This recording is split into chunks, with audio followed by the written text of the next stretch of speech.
qui stationne une bonne demi-heure en centre-ville, devant un pressing, voit défiler des hommes aux allures bourgeoises qui,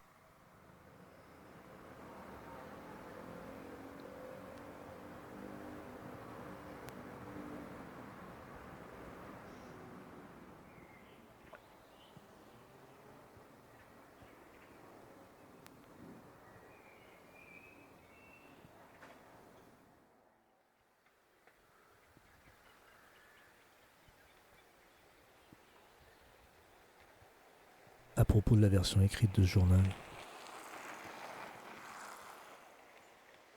il ne s'agit en aucun cas d'un livre augmenté. C'est un livre, mais autre dans son écriture, parce que j'y ai recours à des outils divers. Livre multiple conviendrait mieux. Il n'est donc pas question de livre augmenté ou diminué, mais d'espace de lecture renouvelé, et d'écriture aussi.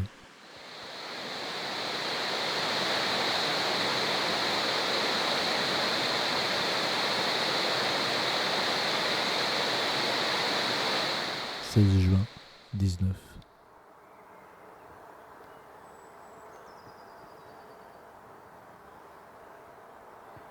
Faire de son mieux, refaire, retoucher imperceptiblement encore cette retouche. C'est moi-même que je corrige, disait Yeats, en retouchant mes œuvres. Marguerite Yourcenar, carnet de notes des mémoires d'Adrien.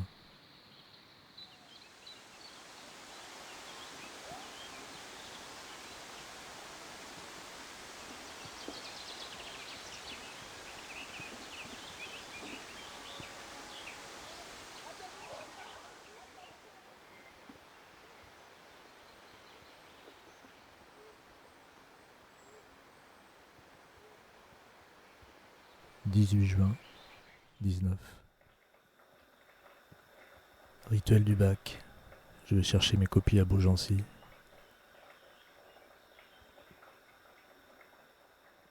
Une collègue me fait remarquer que ces réunions sont pour elle le miroir du temps qui passe.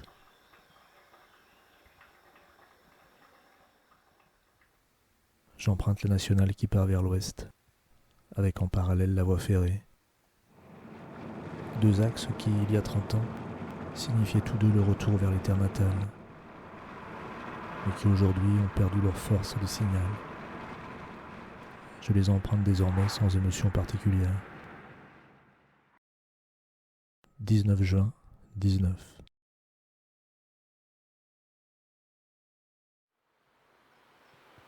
Le rocher de Sisyphe, la racine que Corentin toise en état d'hébétude, les crabes dont Sartre, sous mescaline, se croit cerné. Tout cela, ce ne sont que des métaphores, une manière encore de ne pas parler du monde, de ne pas parler avec lui, d'en prendre congé pour ne pas en prendre souci. Du haut de leur grandiloquence théorique, Sartre et Camus se disent harcelés, assaillis par la horde muette des choses, et au lieu d'apprendre la langue des signes pour parlementer, ils fuient.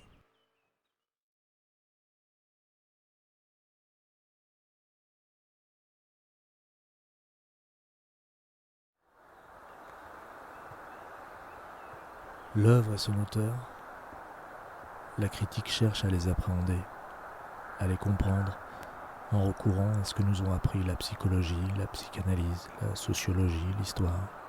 Mais ces catégories ne peuvent rendre compte de l'œuvre d'art.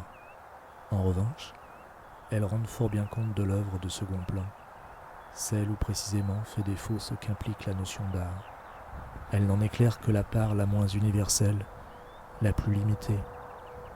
Car créer une œuvre, soit constituer un noyau d'énergie, donner forme et figure à cet immeuble qui ne saurait recevoir forme et figure, c'est résolument se situer en dehors de ces déterminations. Voilà pourquoi toute analyse, toute tentative d'explication d'une œuvre ne nous apprend rien de fondamental sur son énigme.